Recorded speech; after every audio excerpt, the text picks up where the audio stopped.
What is up, team? Yes, I'm back. The school holidays are over. Kids are back at school, so I'm born free. As free as the wind blows. So over the weekend, we had a few heavyweights in action. Many expected results with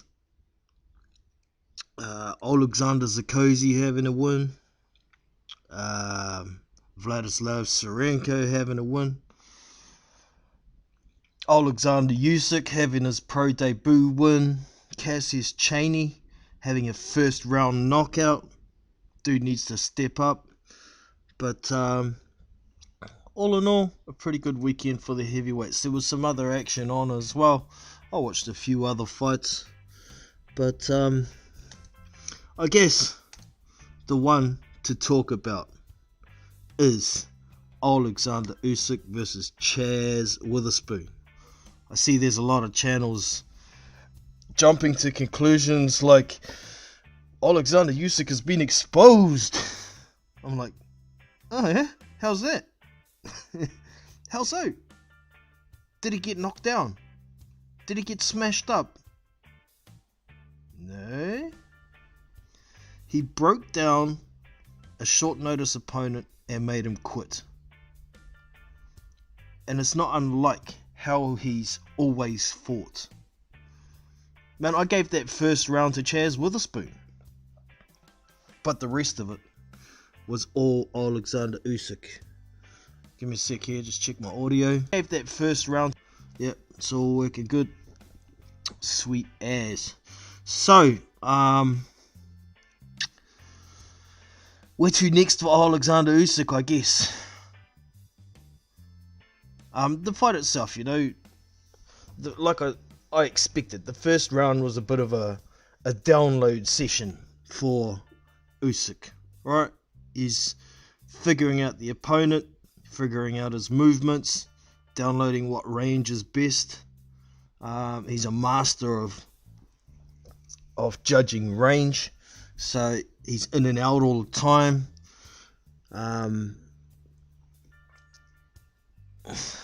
I can't see anything that was unexpected in that fight, to be honest.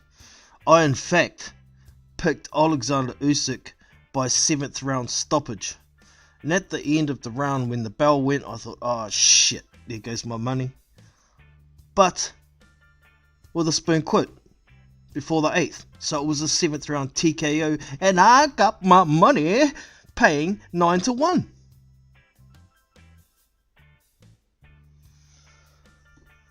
But I've seen a couple of articles around. Usyk saying that he's going to put on more weight for heavyweights in the future, which is probably a good thing. He didn't look any slower whatsoever. Lots of peppering punches, lots of movement. He still looked pretty good to me. He's not a guy who looks for one big punch. He breaks down opponents,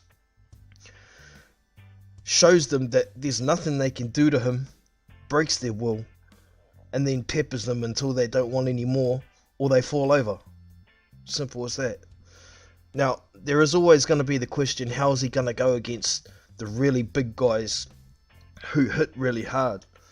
I think if somebody with good punch volume, good pressure, attacked his body for the first 4 rounds, he might take a hell of a lot longer to be able to try and break down an opponent if he doesn't get broken down himself.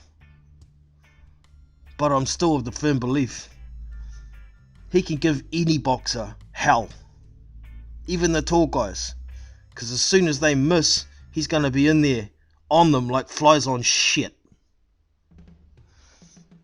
So it is what it is, man. Alexander Usyk beats a nobody, really, but beat him down till he quit, and that's that. And just to note too, Tyrone Spong, who was supposed to be fighting him, has had additional tests done by VADA. October 2nd, the tests were done, and he's come up clean. I think it was just after he popped dirty from the tests that were on. I think it was September 22nd and September 26th were the 2 tests where he got popped for something. There was also a test that the Illinois State Athletic Commission did on the 16th of October. Not VADA approved, but it was conducted by a company contracted by the Illinois State Athletic Commission. That test also came up clean. So the substances that were in his body apparently take 2 to 3 months to clear the system. However, he tested clean before the adverse findings from VADA, and then he tested clean on the 2nd of October by a test also conducted by VADA. So it doesn't really make sense. There's something going on there, but I don't know, maybe there's something he unknowingly consumed that had something in it, and there was only a trace element in there that got picked up by the test and then it passed through. I don't know, but I'm not buying this, Eddie Hearn constructed this controversy to get Spong out of the fight. I don't see why he would have signed Spong for the fight in the first place if he didn't want the fucking fight. If he didn't want Usyk in there with Spong, why would he have signed him the first time? Doesn't make any sense to me, so I'm not buying that shit. Either way, Spong has been cleared to fight in future. But getting back to the Usyk situation. Now, he had been talking about he wants to fight Deontay Wilder. He thinks that's the easiest fight out of Anthony Joshua, Tyson Fury, and Deontay Wilder. I'm not so sure he could win that fight, but I'm not saying that would be easy work for Wilder either. Because as soon as Deontay Wilder missed a punch, like I said, Usyk's the kind of guy who's got quick enough feet to be on him like flies on shit and pepper him with a whole lot of punches. So I'm not really going to speculate who would win that fight unless it gets made, which I don't see happening, as Alexander Usyk is the WBO mandatory. Now, we've got a bit of a clash going on. It seems Eddie Hearn has been talking about the WBO mandatory being first for the winner of Joshua versus Ruiz, and the IBF have been, it's pretty much fueled by Pulev. Originally, the IBF said they would wait for the WBO mandatory because they haven't had their mandatory fought since Hughie Fury fought Joseph Parker when he was still champion. That's a long time for a mandatory to not be fought, right? So this rematch on December 7th is going to see who's going to face that mandatory. But if the IBF are going to push for theirs to be first, and this has been fueled by Pulev, as I said, since Andy Ruiz picked up those 3 belts, he thinks he's obviously got a better chance of beating Ruiz than Joshua. So he's pushed the IBF into trying to get their mandatory first. And if the mandatory for Pulev is going to be in the way, and the WBO also want theirs fought in a hurry, well, it's likely the WBO belt is going to get vacated, in which case Alexander Usyk will end up fighting for it. So we'll just see how we go. If anybody wants to join, I will send out some links now and we can get talking about that situation and much more. But give me a sec here, I'll get these invites sent out. Regulars, I've just sent out a hangout message for anybody to join, and anybody else who may like to join, there is a hangout link I've just dropped in the live chat. Now if that link doesn't work for you, you can always send me an email on the email that's in the description of this video, which is kiwiboxjono@gmail.com. Everybody is welcome as long as you keep it respectful in here towards each other. Then everybody is welcome on this chat. So let's see how we go if anybody wants to join. Some of the other fights I watched over the weekend, the Dmitry Bivol versus Lenin Costello. That was a one-sided fight, man. I gave Dmitry Bivol every round in that fight, clean sweep. One of the judges did so as well. Two of the judges gave Costello 1 round. But I've also seen an article there from Eddie Hearn saying that it's very hard to find opponents for Dmitry Bivol. So I can understand. He's a hard fighter to beat, and he's not really a legit light heavyweight. He's more of a super middleweight, really. He's only 6 foot. He's not the biggest guy. He's not pushing the limits of the weight, but I don't know. He says he wants the winner of Canelo versus Kovalev. I'd love to see him fight either of those guys. But we'll just see what happens down the line with that one. What other fights did I watch over the weekend? I saw the guy Barrett beat down Jordan McCorry. I actually lost money on that. I thought McCorry had gotten his shit together and he might last the distance but still get beaten, but he ended up getting stopped in the 9th. So wasn't the best weekend for me with my bets, particularly with boxing, but I did much better out of rugby. And as many of you know, the Rugby World Cup is on at the moment, and being a New Zealander, it's almost compulsory to be watching all the rugby matches. So I've been a bit preoccupied with rugby, catching what boxing that I really want to see when I can watch it. But yeah, the rugby's been interesting. Japan making it through to the quarterfinals for the first time and actually winning their pool. Great game last night against Scotland. They won 33-31. Amazing for a small developing nation. But enough of the rugby. This isn't a rugby channel, so yeah. So the link's there if anybody wants to jump on and have a chat. I'll just start speculating while I wait, I guess. Maybe I'll have a look in the chat. Oasis is in the house. Good to have you in, brother. Dang, is that it?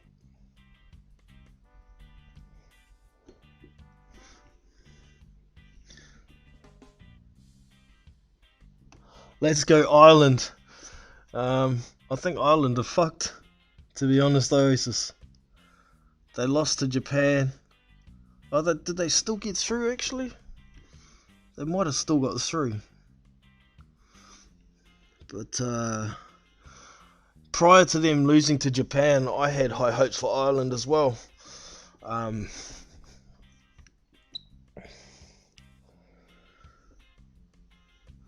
But they made a bit of a mistake putting their second or third string team in against Japan, underestimating Japan.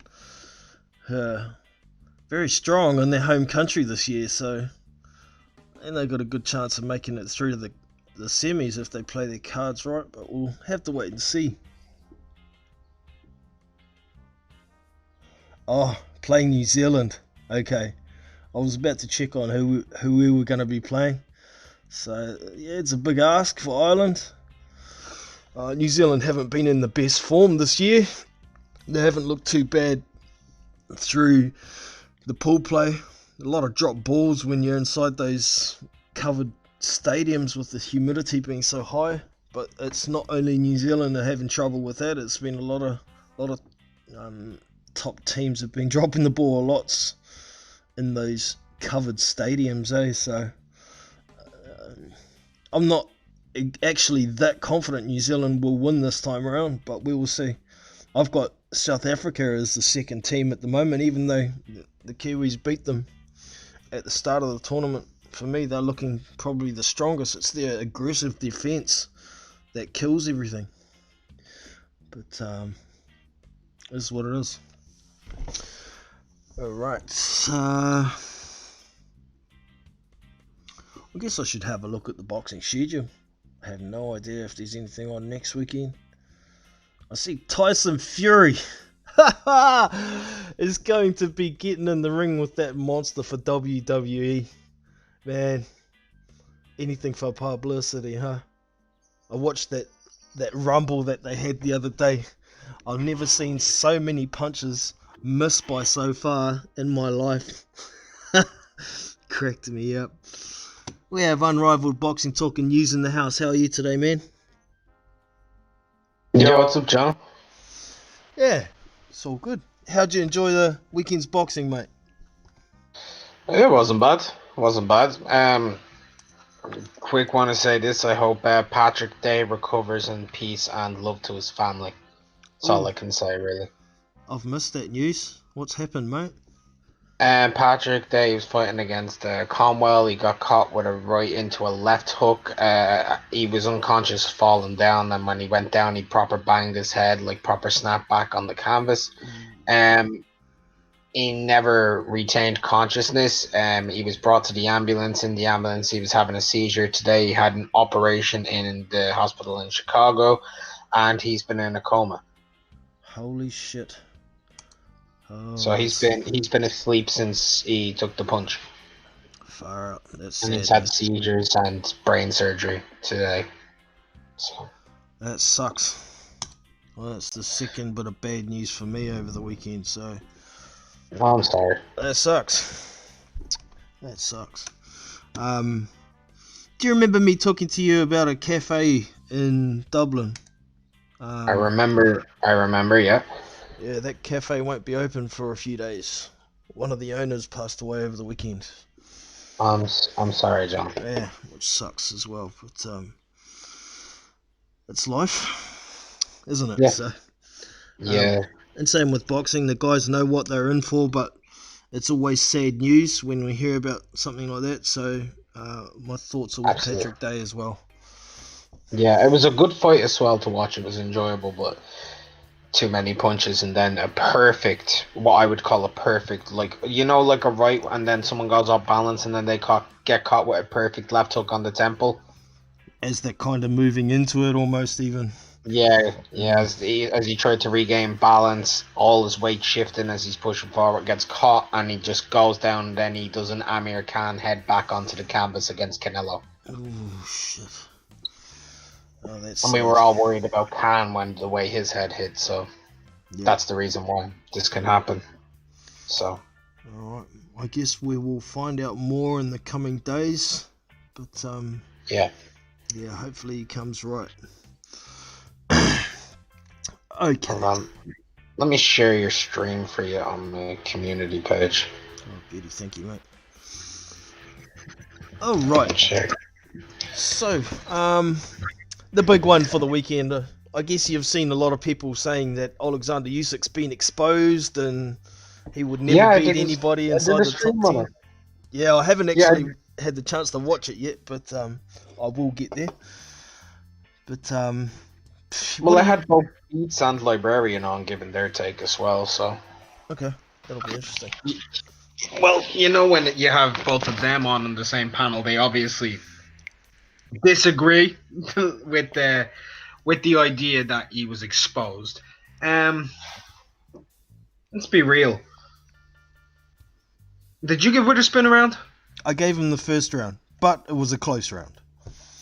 I've rewatched it in slow motion. If you look very closely, he never actually landed on Usyk. Okay, I thought he landed a couple of good right hands in there, but I haven't rewatched it yet. So. The two right hands, I know what you're talking about. They're like cleaving hooks that are coming over the top of the shoulder, right? Yeah. Usyk rolled his head back and they cut off of his shoulder. Well, and that's the kind of thing he does so well. And that was still while he was trying to download range and everything off for his opponent. So, I mean, the fight for me went pretty much as I expected. You know, a round of feeling out, then start trying to figure out a few things, throwing the left hand a little bit more, then starting to pour it on more and more until his opponent's broken down, figured out that he can't do anything to Usyk, gets broken down and quits. So, from what you've seen of Usyk in that first fight, it doesn't tell us much, right? no, Because it's Chaz Witherspoon. But from what you've seen, can he beat top 10 guys? I think he can. I think he definitely can. I mean, he's so fast. He is fast, and he's so elusive, and like you were just pointing out, a lot of punches that people think hit him don't actually hit him, or they don't hit him flush, because he moves so I'm actually well. doing a fight study. I really am doing a fight study. The video's nearly done. It will be probably in 2 hours after this live stream. Yeah. Like for reals. Once that goes up, like I've slow-moed the first round, like because people are saying he lost the first round, and I want them to see exactly what he did. He didn't land a punch. Did Usyk though, as well? Usyk landed 5 punches. He didn't throw the left hand at all on that round though, did he? It was all jabs. He just jabbed to the body, but he didn't take a punch. Yeah. Anybody who's a slow plodding heavyweight is not going to be able to touch him. And even the big hitters, I think, maybe some of them might be able to land on him now and then, but if they miss, Usyk's going to be on them like flies on shit with peppering punches all over the place. So, I think he definitely has the potential to break down and beat some of the top 10 guys, but, a lot of people are saying, like someone in the chat has just said it, Usyk has no power at heavyweight. He's never been a guy who's looked for that one punch, has he?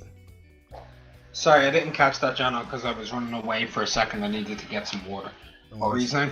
A lot of guys are saying that Usyk has no power at heavyweight, but he's never been that kind of fighter who looks for that one big punch anyway. So, well, I don't think he has power, but what he does have is, one, he's going to make you tired just by trying to catch up with him and keep up with him. Yeah. 2, where you go? He hits to the body. He jabs to the body. And he uses that left to the body. And he makes you think and concentrate so much more than you normally would have to. Yeah, it's a mental pressure, isn't it? It's not like he's trying to press forward at you all the time, but he's making you think all the time because you don't know what he's going to do, and it's like such an unorthodox style. You don't know what's going to come from where, or if you throw a punch at him, is he still going to be there when the punch gets to him?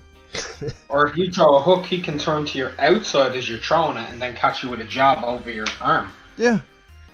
It's very... You don't see a fighter fight like this, and I've never seen a fighter fight like this at heavyweight. People will be like, well, Ali and Usyk are different styles. Yeah. They're both movers, but they're different styles. Yeah. And even then, Ali, he's an anomaly as well. Yes.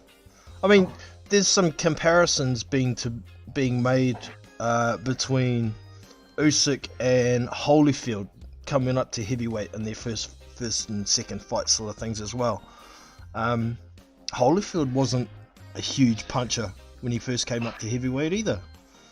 But I didn't hear anybody saying that he can't beat the top 10 or any of the guys in the top 10 because people wanted him to fight Mike Tyson. Yeah. Some people didn't believe he could do it, to be honest, John. Some didn't. And there were detractors. But there will always be detractors in boxing. Always has been. Yeah. I mean, you could have a guy who could go through... Let's say there's a guy and he went undisputed at light heavyweight and cruiserweight, right? Yep. And let's say he moved up to heavyweight. People would say that if he doesn't make it as a heavyweight, he's unproven. Yeah. Yeah, at this stage for sure. But, we possibly going to have him fighting for the WBO vacant strap Actually, I haven't looked at the rankings for that. The WBO. Isn't Kovnatsky quite high in those rankings, and Parker? Yeah, well, Parker's just made another big jump back up the rankings. I think he got up to... I'll bring him up and I'll see what we got here. WBO. I would really like to see Usyk versus Parker for the vacant WBO. I'd also like to see maybe a rematch with Hunter. Yeah, well, rematch with Hunter is one I've always wanted to see since that first fight. But Parker versus Usyk is one a few people have been talking about. It would be a good fight, and I think it would be a good fight. I mean, Parker's got enough speed to be able to cope with Usyk's speed. He's possibly hits a little bit harder, but he doesn't have the volume. So, you know, what one of the fighters lacks a little, the other one is better in different departments. So, for me, it makes for a really good fight. Parker's not as fast as Usyk though. No, he's not. He has fast hand speed for a heavyweight, but not this speed. No, but what I'm saying is I think he has enough speed to be able to cope with what Usyk brings compared to most other heavyweights. The speed's just... I mean, I think Andy Ruiz as well could be an issue for Usyk. Yeah, well, Usyk seems to think that's an easier fight for him than Joshua. I'm not so sure about that. We'll see. We don't know.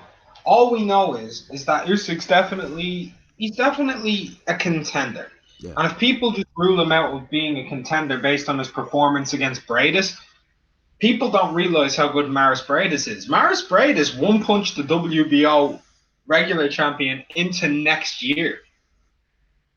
I still remember Manuel Char. Yeah. Falling like the Eiffel Tower. Yeah, and he was in the Leaning Tower of Pisa with his ass up in the air. Yeah, and Charles supposed to have a bit of a chin too, isn't he? So, yeah. Supposedly, but like, who's he been tested against? Yeah. With this WBO, do you think it's going to get vacated? It seems. There's a possibility. I mean, that WBO, there hasn't been a mandatory for that since Hughie Fury and Joey Parker. Yeah. And considering there hasn't been one since Hughie and Joey, that's a while. And the IBF are looking to get theirs pushed with Pulev. So maybe the WBO will be vacated. And I think it could be by Joshua, but I think it's more likely to be vacated by Ruiz because the PBC aren't putting any stock into the WBO. Yeah, exactly. I'll be right back in a second, John. I'll be right back, like 1 minute. No worries, man.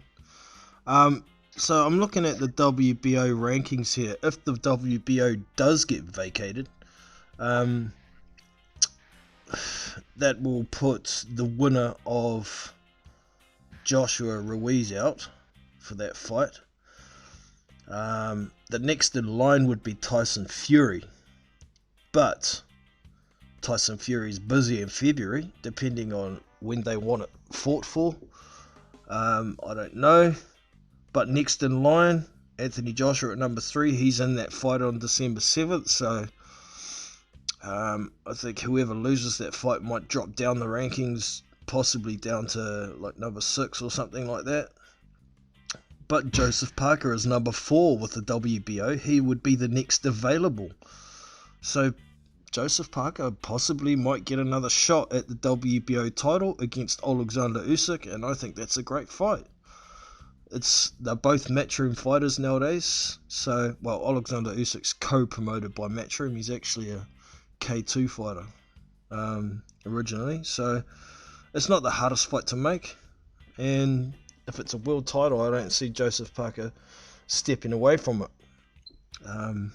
Provided he doesn't get bit by another fucking spider or some dumb shit like that.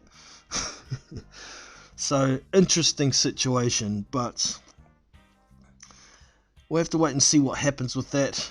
I'd like to see Alexander Usyk in a more competitive fight next time around, regardless of whether it's for a title or not. So yeah, but Alexander Usyk exposed? I don't think so. It's pretty much the same Usyk that we've seen when he was fighting at cruiserweight. Same sort of method of fighting. break down a fighter, take it easy in the first few rounds. He's never going to be a one punch hitter, so you can't say he's exposed because he's not a one punch hitter. That's ludicrous for me. All right.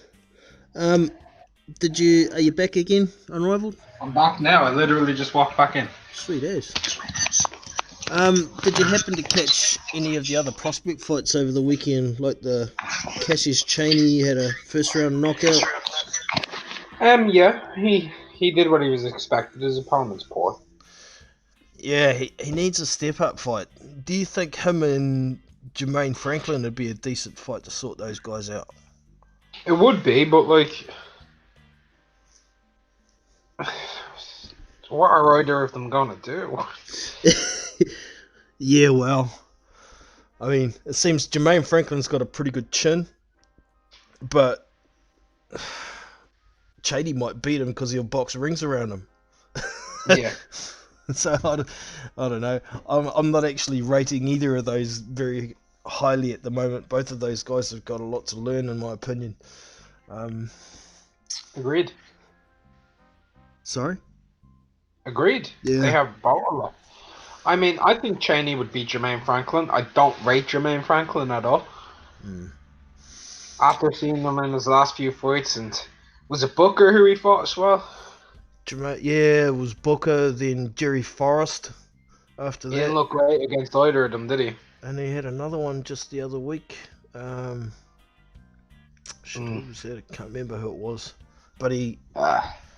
Oh, yeah, Pavel Sauer, a nobody, that's right. And he went the distance with him, but he did knock him down twice. But he should be getting guys like that out of there and within 6 easy. He should, yeah. He doesn't have great feet. He's kind of hefty. He's flashy around the middle. I'm gonna try and get an interview with him anyway, but Okay. don't know. Yeah, I'm trying. I'm trying to get interviews at the moment with fighters. Cool. Good stuff. Alright, so did you see the Alexander Zakozy and what's his name? Vladislav Sharenko both had wins over the weekend as well? I did. Vladislav Sarenko's he's some prospect. Yeah. I'm not so sure about Zakozy. I mean, he seems okay, but looks a little bit ordinary at times for me. But we'll see. We'll see, but I think Vladislav is quite strong, good jab, decent feet, good amateur. Yeah. Kind of climatising well to the pros, has good size about him. I like him. You think he might make it into your top 10 prospects list these days? In all honesty, he's actually on that list, yeah. Okay, sweet. Yeah. He's number 10 on that list. Yeah, I was going to say, I haven't actually made my list, but I'd imagine he'd be somewhere between 8 and 10 for me at the moment, so... He's 10 for me. He's behind Cam Karan. Okay. Cool. Like, I'll give you my prospect list. I see Mr. Boxing today is in the chat as well, so... There's a link up the top, Mr. Boxing, if you want to jump in for a yarn. He knows it's heavyweight, so he can give me shit on this list if he wants to. And so can you, in all honesty. But, hold on. Where's my list? Right. So, my top 10 heavyweight prospects, I will not include any fighter who is now a contender. My definition of the word contender is someone with anything from an interim title or above. International belts are fine because they're seen as stepping stones to be a contender. With that said, fighters like Michael Hunter and Joe Joyce will not appear on the list. Former world title fights and current belt status. That's the reason why. See the WBA gold as an interim championship. Right, number 10, Vladislav Sarenko. Number 9, I've got Cam Karan, the 6'9" Ukrainian. 8, I've got Petr Milas. 7, I've got Ivan Daichko. 6, I've got Arslanbek Makhmudov. 5, I've got Tony Yoka. 4, I've got Efi Ajagba. 3, I've got Bafamir Jalalov, who's 6-0 in the pros and just won the AIBAs as well. Number 2, I've got Daniel Dubois, and 1, I've got Filip Hrgovic. Yep. Legit lists. What do you reckon of that one, Mr. Boxing, today? Sound alright to you? If you're still there. But yeah, I've got to get my ass into gear and do a list like that myself. Yeah. See, what you have Tony Yoka at number 5. Yeah, Yeah, behind Effie, Jalalov, and Dubois and Hergovich. I mean, Yoka could go like 4-3-2, but I feel like he's not looking amazing as a pro. I feel like Effie could go on. He just needs to improve some things. He is kind of stiff. I mean, Jalalov, he interests me. He's 6'7", southpaw, carries one punch knockout power. Just won the World Amateur Championships. I know he's a pro, but he's looked good as a pro as well, knocking out everyone. I like him. And I mean, Dubois too. I could put Dubois on number 1 just based on the youth thing. He could climatize into being an amazing pro. But I just feel like Filip Hrgović is that danger guy. I really do. Yeah, I've always been high on Hrgović too. I see Oasis in the chat says put Dubois at 1. I wouldn't argue with too many people if they did want to put Dubois at 1. It comes down to your preferences. I think Dubois possibly fought a little bit better opposition than Hrgović at this stage, but Hrgovic's on the rise fairly quickly too, and it's getting to the stage for him where it's getting hard to find opponents for him. Yeah, it is. People know he's freaking dangerous. Daniel Dubois, I think he has a little bit easier getting opponents, not because he's any less dangerous, but because he seems a lot more popular with the fan bases, and people want to see him fight. So I think the key to it is one, like, he's got a good fan base there, and it's in the UK, and fans will come out. Secondly, he's younger. He could be seen as more raw, less amateur experience. So maybe a guy thinks they could get one over on him easier than someone like Hrgović. Because Hrgović, even though he really played his trade well in the World Series of Boxing and in the amateurs, he's very well seasoned. yeah, So you certainly know what he's capable of. Whereas Daniel Dubois is still improving. I mean, a couple of years down the track, it's possible that Dubois could be a lot better than Hrgović with his rate of improvement. But he's getting up there with the level of opposition a little bit now, so we'll see what happens. He's just accepted a fight against Dave Allen, hasn't he? yeah, from what I understand, I'm not happy about that boy. No, neither am I. I thought Dave Allen had retired and he was having dizzy spells and shit. And then he was meant to be coming back into this Newcastle card, and then he pulled out, and now he's fighting Daniel Dubois. Like, do these guys want to see this guy die? It's getting to that point, isn't it? He just took an absolute Larry Holmes hiding off of David Price. Yeah. He made David Price look like prime Larry Holmes. That's a hard task. It is. It is. Don't do it, Dave, is all I can say, man. Don't do it. You're going to end up not being able to speak or worse, and that's not what any of us want to see. No. So, I'd rather see Daniel Dubois take on somebody. Oh, man, I'd like to see him take on Ajit Kabayel. That'd be a good fight. Who? Daniel Dubois and Ajit? Yeah. I'm disappointed in Ajit because he vacated the EBU instead of fighting Joe Joyce. Yeah, well, I thought he had something else in the works to be able to turn that fight down, but nothing's come out. So, what's going on with him? Is management doing this, or has he decided he just doesn't want to fight very often? I can't make sense of it. It sucks. He's gone a little bit inactive over the last couple of years. He hasn't really fought anybody since Chisora, has he? Who's this? Takam? Kabayel. He had a win over Dimitrenko, didn't he? Not Dimitrenko. Who's Rudenko? Is it Rudenko? Oh, he did. That's right. Andre Rudenko. He's really durable. I think he dropped him as well. Oh, did he? I didn't see that fight. I don't think. I'm going to look something up here. Pretty sure he did drop Rudenko. But since Chisora, he's fighting once a year. That's shit. I was looking. And I like Ajit Kabayel. Yeah, I was looking forward to that Otto Wallen fight when it was mandated, but then Otto's coach got mugged and that didn't happen. And We were both looking forward to that. Do you remember me? Because I was high on the Cabiel hype train. yeah, okay, you did. Oasis One is saying Cabiel signed with Top Rank lads. Did he? Alright, let's see if they'll make maybe him right. and Pulev. Yeah, well, there's Jennings there as well. Mind you, he's pretty much done these days, isn't he? But I don't know. He gave Joyce a tough week. he did. Has Rivas got connection with Top Rank as well now since he fought Jennings? Really? So I'm unsure. I think Rivas is also another option. That wouldn't be a bad fight, Rivas versus Cabiel. Oh, that's a nice one. Yeah, I'd like that. That's our top 15 area. Yeah. Yeah, I like that actually, John. That's a nice fight. I thought Ajit Cabiel fought Miljan Rovkanen as well. I forgot about that one. Yeah, but that's easily forgettable. Yeah. Yeah, well, he's only had the 2 fights since the Shizora win. Yeah, Rovkanen and Rodenko. Suck. Rovkanen's a beast. I still remember when he got DQ'd against Dimitrenko. Yeah. That was funny. That was funny. That was the points. That was getting deducted points on 3 times. Well, there's another option if Usyk doesn't get his WBO shot, would an interim fight against Cabiel be a decent fight too? Similar size, they could both box and move. No way Cabiel fights Usyk.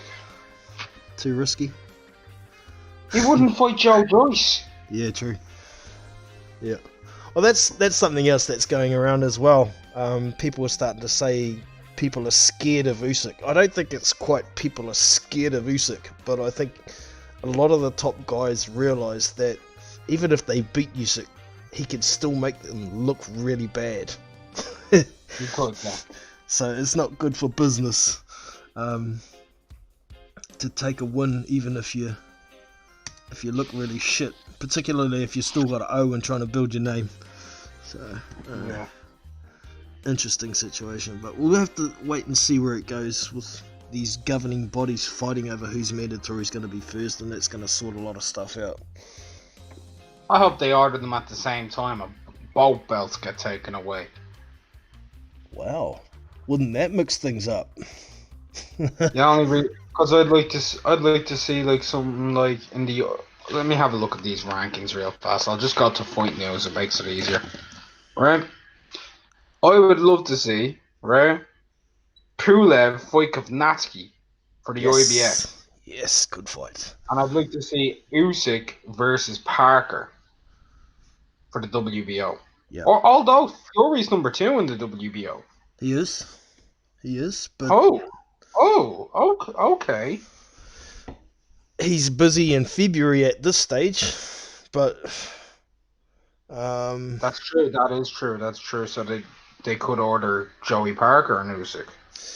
Unless Tyson decides he wants to pull out. If Tyson pulled out of the fight and allowed like Andy Ruiz to go and try and like unify with Wilder with his WBA, WBC, what Fury could do is try and fight for that WBO, and if he were to win that, fight the winner of Pulev Kovnatsky in a unification. Wow. Yeah. And then you could have 2-belt Fury, 2-belt Wilder. There'd be no argument. That's assuming, of course, if Andy Ruiz actually beats Joshua and 2 of the 3 belts are vacated. Yeah. Which I don't see as being extremely likely, but you never know. They may vacate. I did say before, I felt they could end up trying to vacate that IBF instead of fighting Pulev and having Kovnatsky Pulev. I'm sure that'd make Pulev happy. Rather than facing a Ruiz or a Joshua. And we know how selective Pulev is, so yeah, interesting. What I don't understand is how Dominic Breazeale is still ranked ahead of Michael Hunter in the WBC rankings. What's happened to Dominic Breazeale? Haven't heard shit from him since he got sparked. He got knocked out by Wilder. I mean, he's ahead of Michael Hunter. Michael Hunter is behind Trevor Bryan in the WBA rankings. Michael Hunter is behind Gerald Washington in the IBF rankings. But Trevor Bryan's only got that high ranking because he's got that interim belt, eh? Yeah. Yeah. But he's also behind Sergey Kuzmin in the IBF rankings. They haven't been updated yet. That must be not updated because he should have dropped down after his loss. Who did he If it lose? wasn't for the WBC, Hunter would be ranked top 10 in every sanctioning body right now. True that.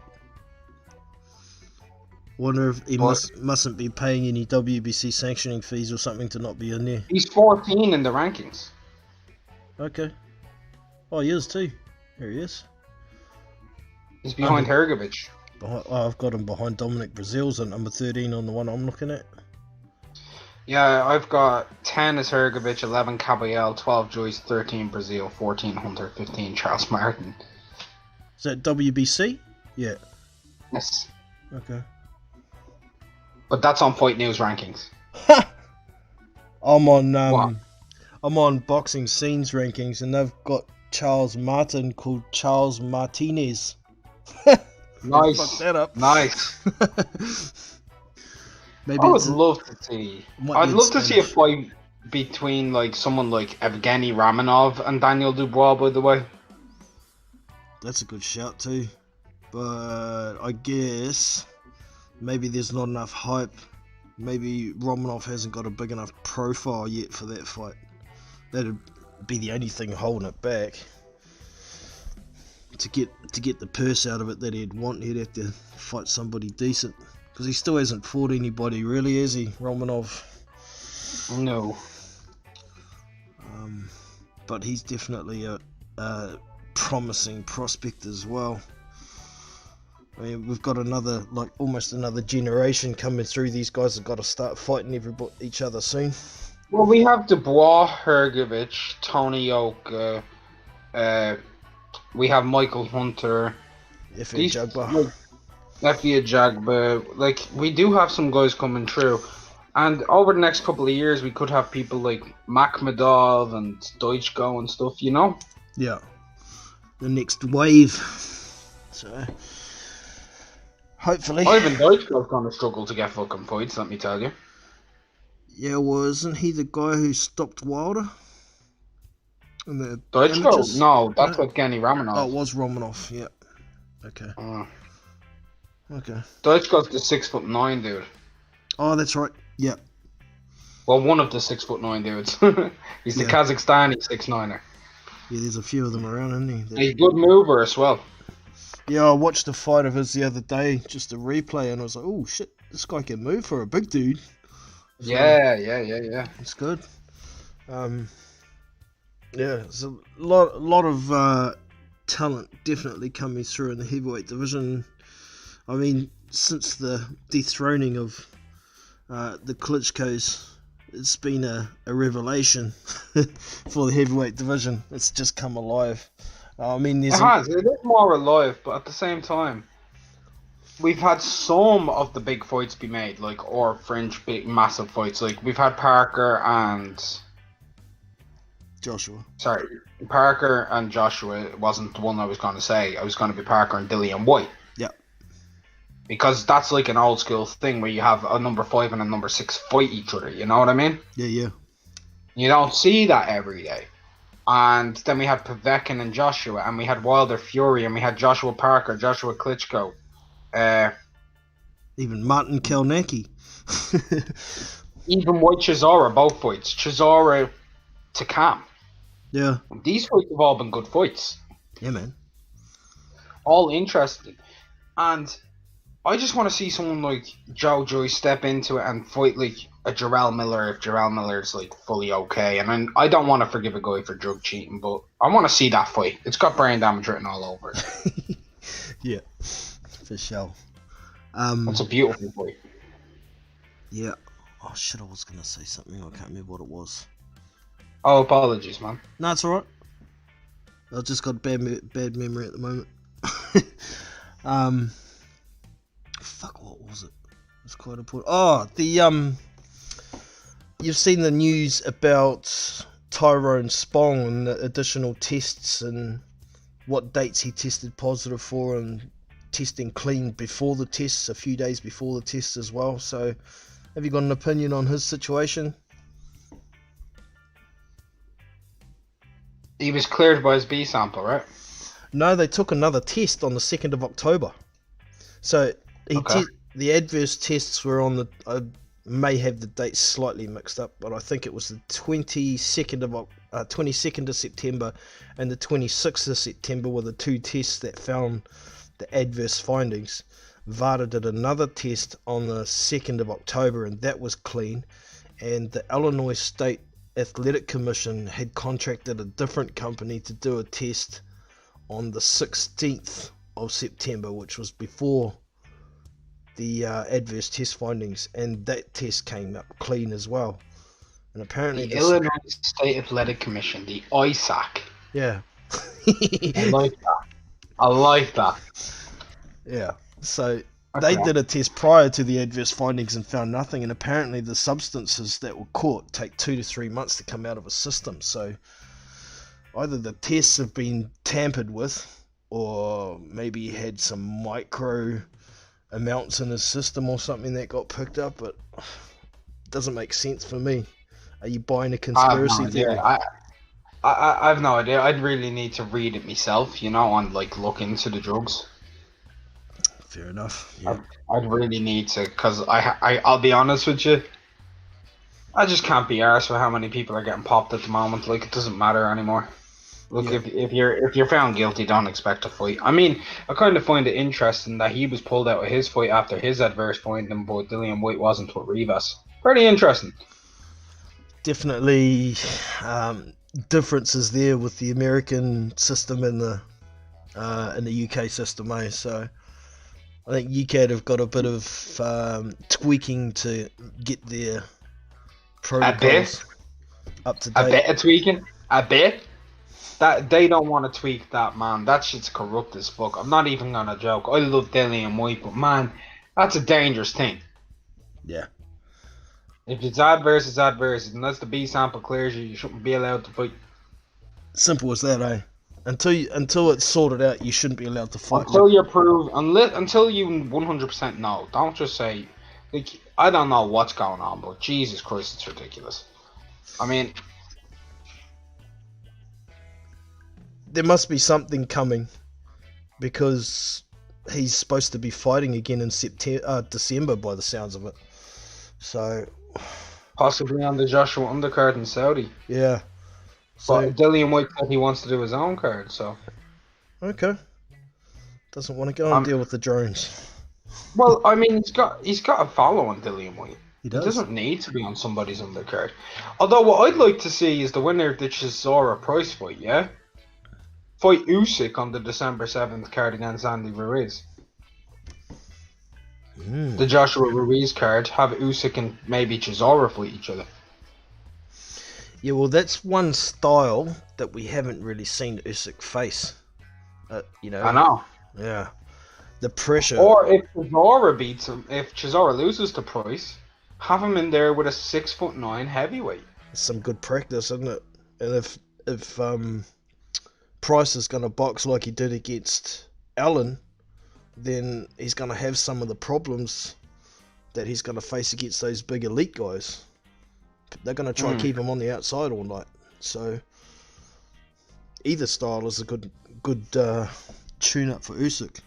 I think he'd probably beat both of those guys, but not with extreme ease or anything, and I think it'd be a good test for him. That kind of fight would have been good as his debut. His debut. Yeah, because this first one, like you said earlier, hasn't really told us anything.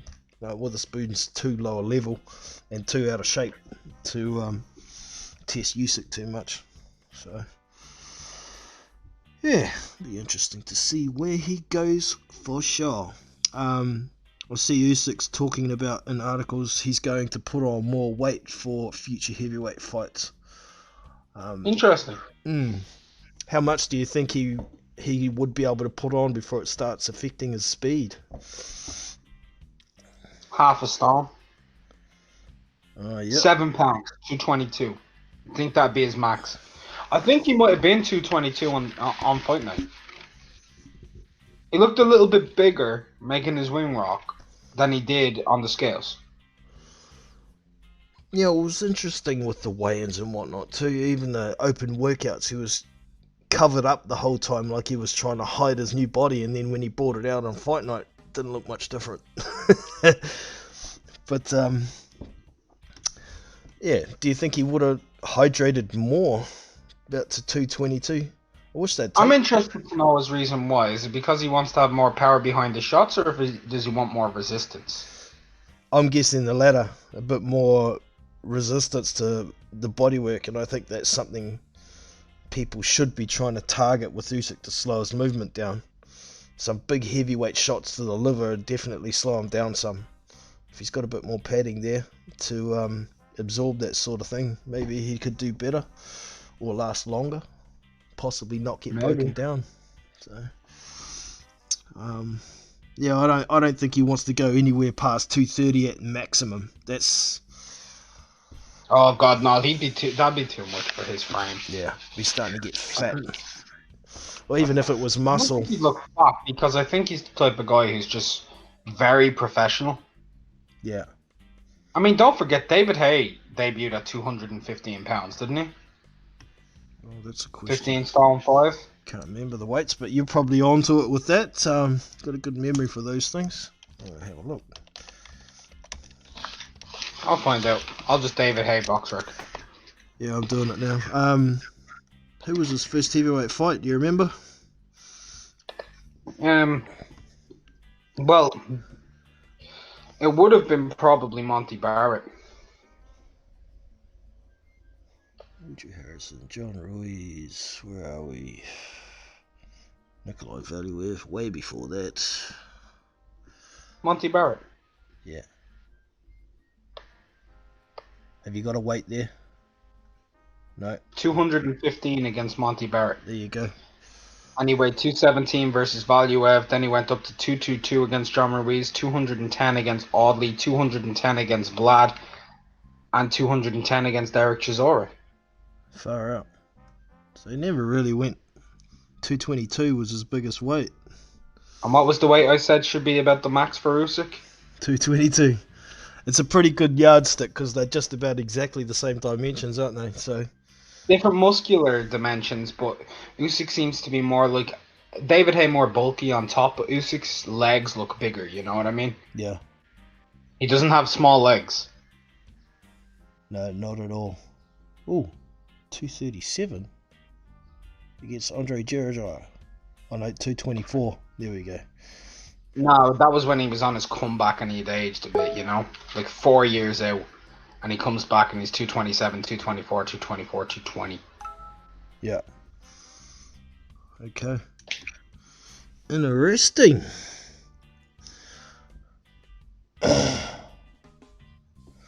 Okay. All good. What did you think of Jordan McCorry's performance over the weekend?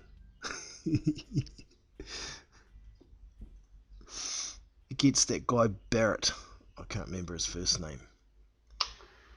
I'll be honest with you, I didn't see that fight. I bet on that one, and I was hoping McCorry had got his shit together, so I thought he was going to lose, but on points, but he got beaten down and stopped in the ninth. Pissed me off. Not a good weekend betting for me. Yeah. What about Josh Warrington? Did you see that one? I did. You did? Expected performance from him? Wasn't expecting him to blow the guy out in 2 rounds because he's not a puncher, but Jesus, Sofyan Takuch, he made him look like Mike Tyson. He did. Yeah.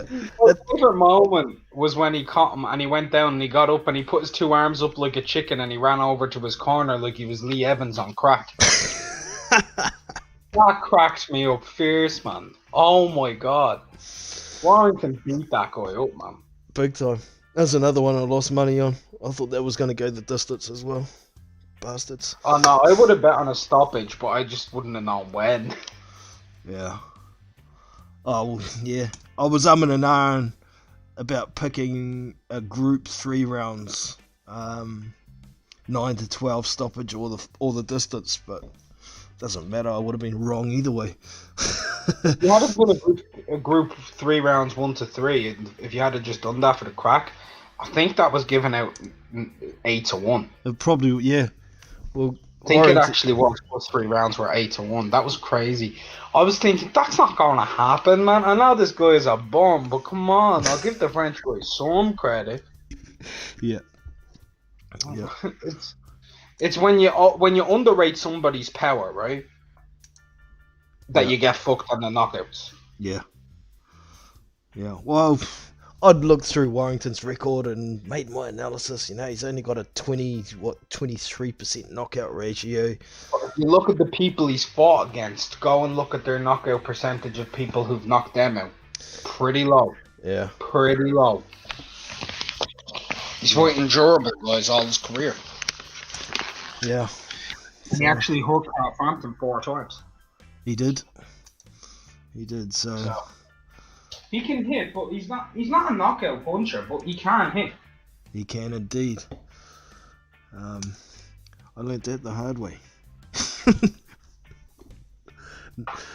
But yeah, it is what it is. So kind of running out of content, so I'll have a look at some stories. Is there anything else we'd like to talk about? Is there any subjects you'd like to bring up while I'm looking? Yeah, do you want to give me a brief take for this Friday coming? I haven't even looked at the schedule, man. What's on? Serbia Usyk. Oh yeah, that's a good fight. I've been looking at the odds on that one and thinking, it's a pretty tight pick. If those odds get any closer, they're gonna get married. Yeah, it's pretty tough, man. I think the fight is probably gonna go the distance. I know they can both bang, but they've both got pretty good chins. And questionable chins at the same time. At the same time, yeah. Open floored. Yeah. They've both got nut from them. So, I'm probably going to pick Usyk, and that's just a stab in the dark, pretty much. To be honest. It's a tough pick. It's definitely a fight I'll be watching, that's for sure. I wouldn't at all be surprised if someone does get stopped, but I'm going to pick a distance, and I'm not going to bet on it. Have you got a pick? I'll be honest, I haven't uploaded that video yet. I've been waiting to upload it. Okay. Save it. But no, I'll tell you. I've been going back and forth. But I got that little gut feeling that Beterbiev's gonna beat him. Okay. But I'll give you my reason why. When Usyk fought in Dudu, he didn't fight the same way he's fought his entire career. Not in terms of his skills, in terms of his malice, in terms of his aggressiveness. And I think that might have something to do with the effects that he did to Stevenson. I think, even though I rate Usyk the better boxer than Beterbiev, I think he may have lost his killer instinct after nearly taking a man's life. Yeah, I can understand that. Subconscious guilt, I guess. Almost. So I'm picking Beterbiev to knock him out mid-rounds. Okay. Either way, it's gonna be a good fight, man. So. What a fight that is. Fuck yeah. If that goes the fucking distance, that's the bet of the year.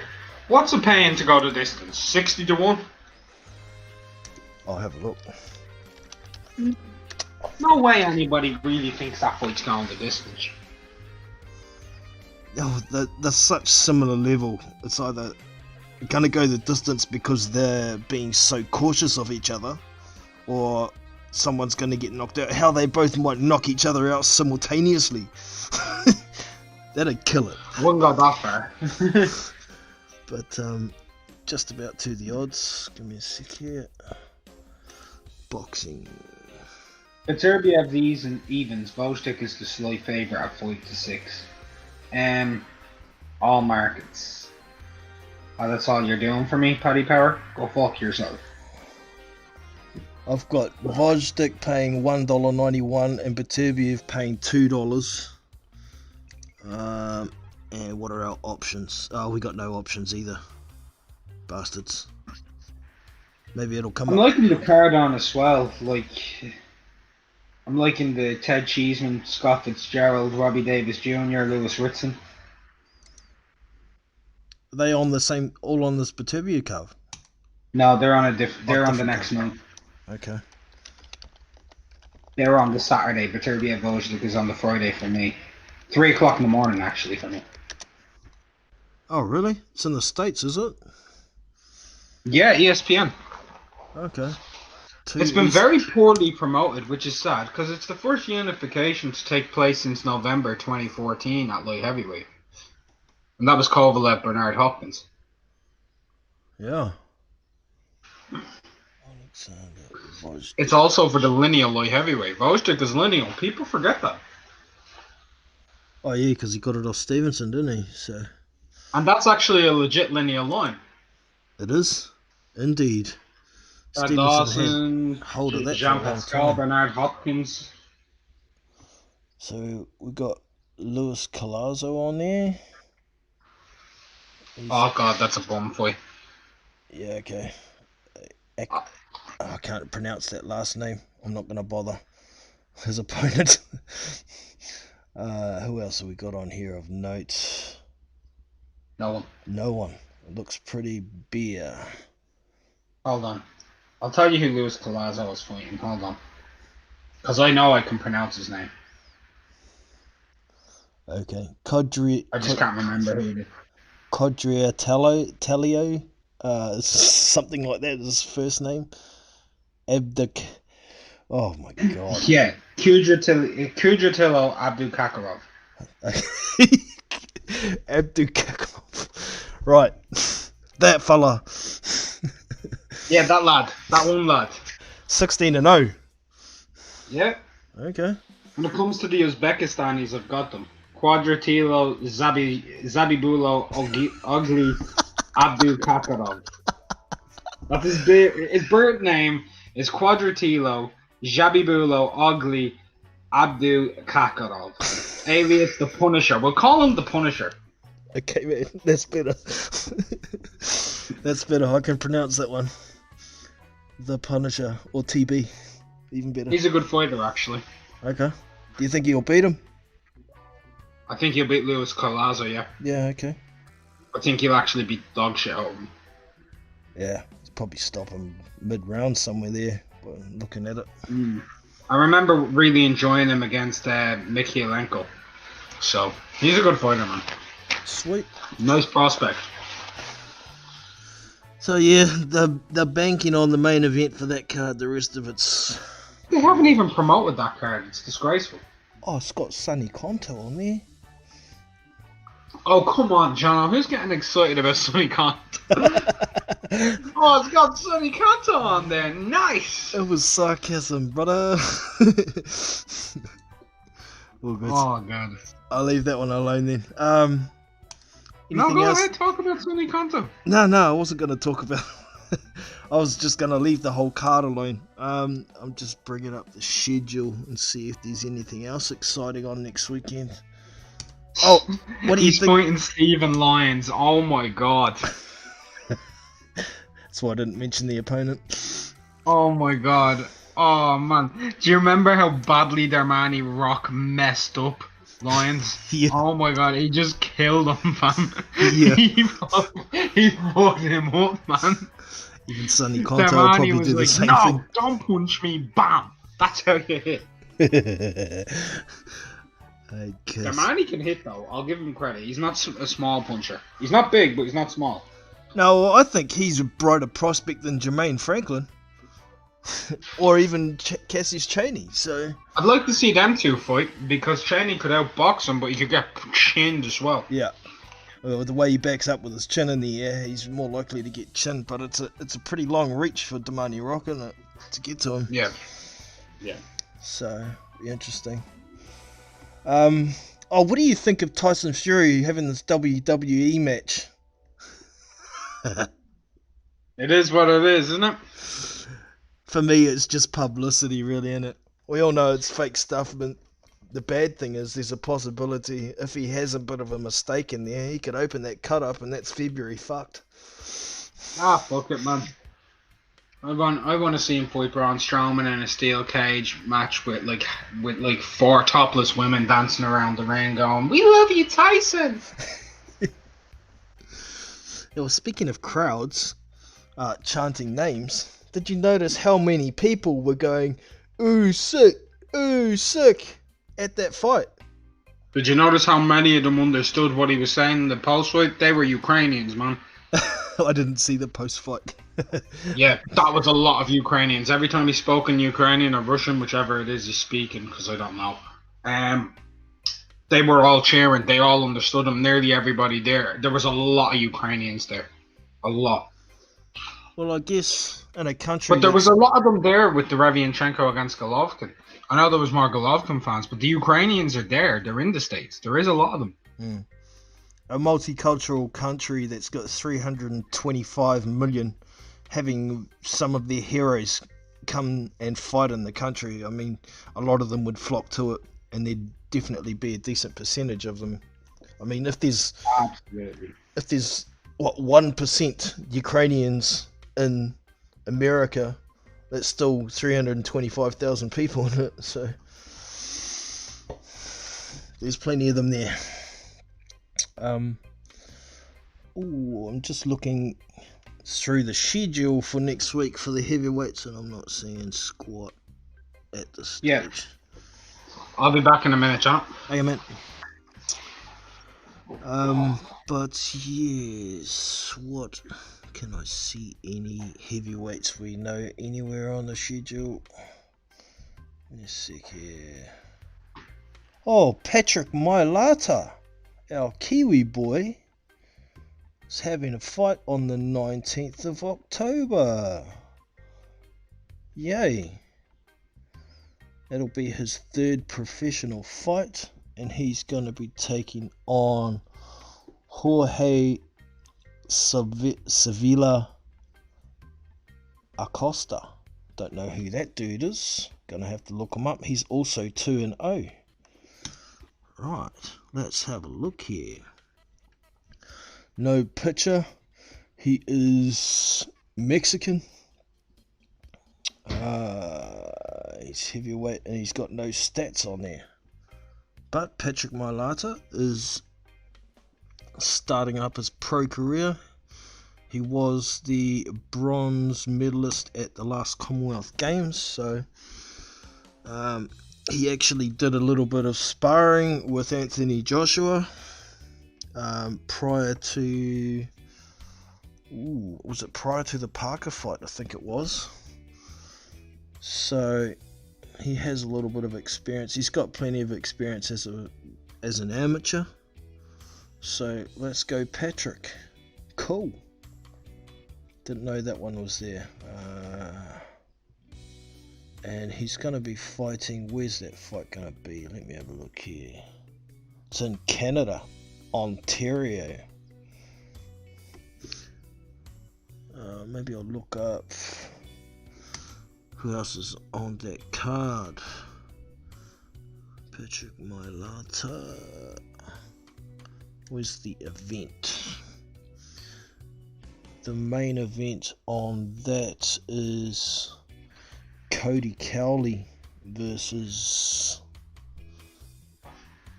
Main Hussein. I don't know who they are either, but that card is on the 19th of October in Ontario, Canada. So for y'all Kiwi fans, getting closer to it, I'll see if there's going to be a way we can watch it, somewhere we can get a televised view of Patrick Mailata. Are you back there, Unrivaled? Nope, not yet. Okay. Oh yeah. Here he comes. Patrick Mailata. I was wondering how long it's going to take him to come back.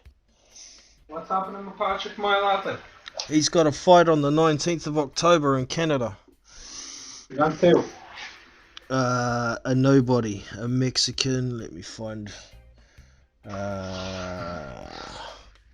Jose Sevilla Acosta. Acosta, okay. who's 2-0. Jose Acosta. Yeah. So they're both. What's Moyala's record at right now? He's at 2-0 still. Yeah. Yeah. Hasn't had his third fight yet, so there's two 2-0 guys. I mean, Moyala maybe will get the job done. Don't know what he's like, but yeah, he's got a nice job. He's got a nice job. Yeah, we don't know what this Mexican guy's like. I've never heard of the dude, so we'll see what happens. But last time people didn't know who a Mexican was, he ended up becoming the unified heavyweight champion. I'm joking. Yeah. We actually had another fight that I didn't see. Daniel Franco. I don't know who that guy is either. Daniel Franco. He was 2-1. So I didn't even know he had that other fight, and that was in the States. He's getting around. He is. I don't think he's been picked up by a decent promoter yet, but it's still very early days for him, so we'll see where he goes. Muhammad Ali Damaz, who is 25 and 28. Okay, I'm not going to bother with that one. Who else have we got here? Not seeing, because next weekend is the 19th, isn't it? Yeah. Yes. Come on, there's got to be somebody worth watching. Oh, Martin Real Bacoli. fast, John, we've got a medicated frog on the panel. Ah, how are you going? Double A boxing and blunts. All good. All good. Oh, Been a while, man. How you going? love it. Keeping my head under the radar for a while. Yeah. Sweet as. I just found a fight here that was worth mentioning. Where did it go? Oh, Martin Bacoli's fighting next weekend. I forgot You about spoke that. about the Ultimate Boxer, heavyweight division, Ultimate Boxer. You seen that? Kamil Sokolovsky, Nick Webb, Sean Turner, My Who's man, got Jamie him? Fallon. yeah. Who else is in there? Sandon's in there as well, isn't he? Who's the other guy? Can't remember was it Sunderland? Can't remember his name. There's a couple. There's that's him. I watched him fighting. I actually went to see him fighting a couple of weeks ago. He was fighting Jay McFarlane, beat him on points. I was at that He's a fight. good fighter. And Sean Turner's beat a Fury as well, isn't he? Oh, cool. I think so, yeah. That's a 4-round format, eh? And they fight it all in one night or something like that, isn't it? Yeah, it's like prize fighter. Yeah. Yep. I want to see Hemi Ahio in one of those tournaments because it suits his style. But he's not in it. So when's that on? That Ultimate Boxer? Is that the weekend coming? No, it's months away. I think. I don't even think it's been announced when it is. That's just as. I don't think there's much happening, is there? Not a lot, man. This weekend? No. Biggest fight of the weekend's Peterviev Vojtic, though. That's massive. Yeah. What do you reckon of that fight, Double A? But it'll be Yeah. yeah. I've always rated him. I watched the Bevo fight last night. I've got to say, I wasn't very impressed. I don't know what I expected. Suppose he done what he had today, but no, Peterviev. I love watching him. I like watching him too. You know, he stands in front of guys a lot, but he slightly moves his head a lot too. He still gets hit now and then, but I think he's better suited to 168 than 175. He's a little bit small for light heavy for me, but you know, he's still hard to beat. And like Eddie Hearn says, a lot of guys don't want to fight him because he can make them look bad. But he says he wants the winner of Canelo versus Kovalev. Do you see that happening at all? Maybe if Kovalev wins. Yeah.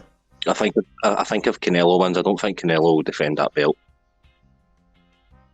Yeah. I don't think he'll defend the belt. I think he'll just move straight back down. I think that's just The money grab. I don't know.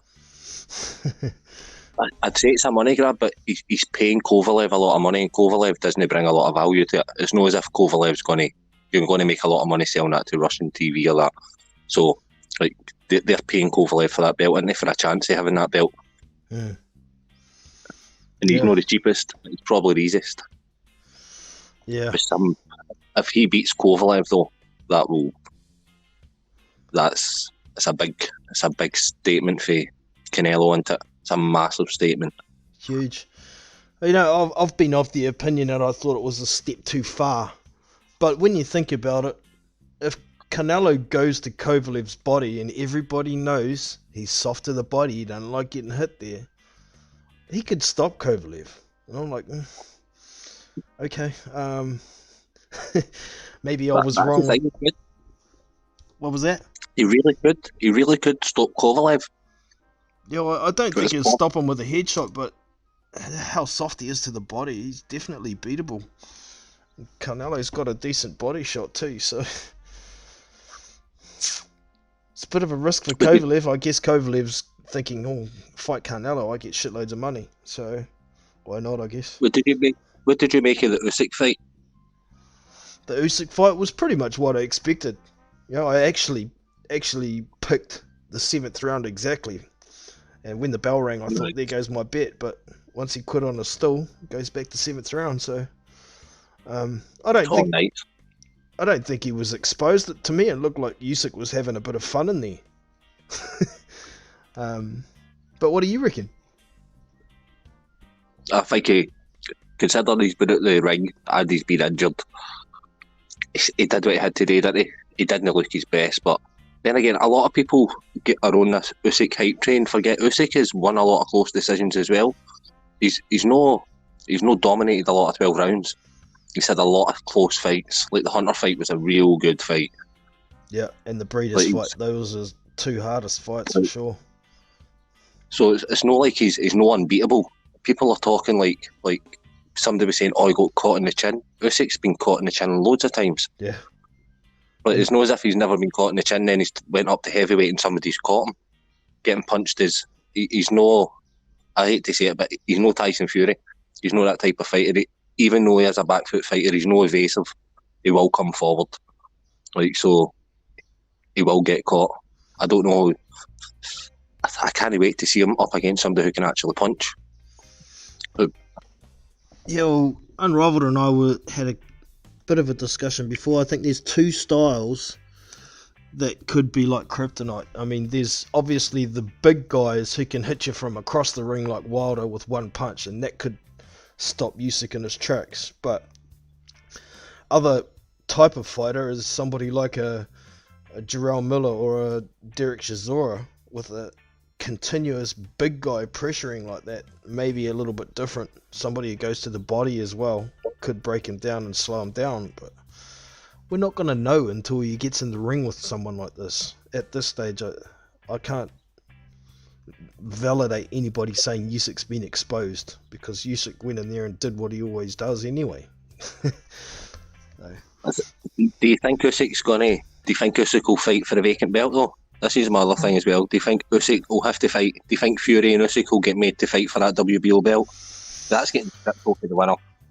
Well, as soon as depends when they order it, because if they order it, you know, somewhere around Christmas, if they decide they're not going to let the IBF go first, then Fury's busy. He's contracted to fight Wilder, and you know, with him saying I wouldn't step aside for $50 million, if he tries to turn around and step aside, then Wilder's going to pull the same thing. No, you're contracted to fight me, and I've made plans to fight you, so you're not going anywhere. In which case, Usyk could end up fighting Joseph Parker for the WBO strap. I don't even think Fury's going to fight Wilder. I don't see it.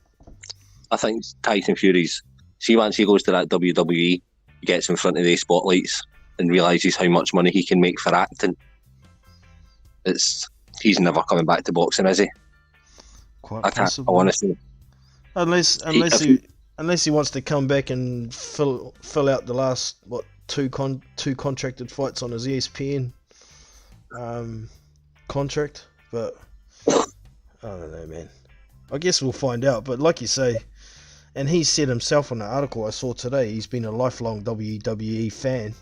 So if he can make just as much money for not actually getting hit, then why would he go back to boxing? I just think that Pulev fight's been mandated since they need to fight before the 30. They need to fight before the end of May, don't they? So I can't see the WBO leaving it till then before they mandate a fight. Yeah, well, we covered before, the WBO hasn't had a mandatory fight since Huey and Joe got it on, Joseph Parker. So that's been a long time.